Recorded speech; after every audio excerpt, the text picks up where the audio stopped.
बनाते हैं, ना तो ये पब्लिक के प्रॉब्लम सॉल्व करते हैं और ना उनकी आवाज सुनते।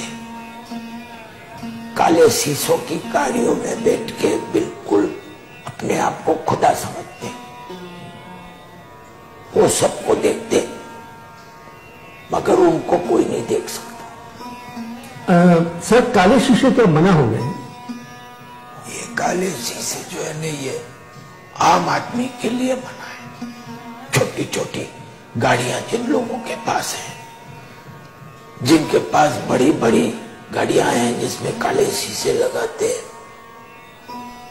उन काले शीशों को देख के पुलिस वाले जो है वो सर झुका लेते हैं।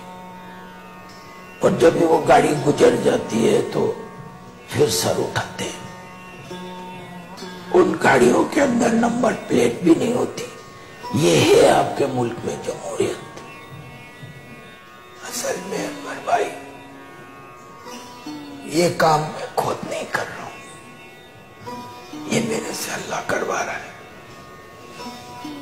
और जब भी मैं किसी जगह पे जाता हूं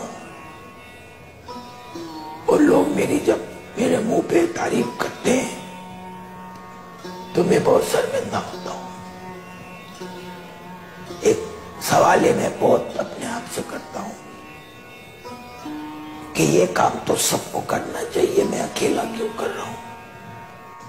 ये काम नहीं है, ये काम नहीं है, ये एक फर्ज है जो मैं निभा रहा हूं। और इंशाअल्लाह जब तक मैं जिंदा हूं, दुखी इंसानियत की खिदमत करता रहूंगा। मैं खाली ये बोलता हूं कि बस आप मेरे को काम करने दो, बस, लेकिन वो भी नहीं करने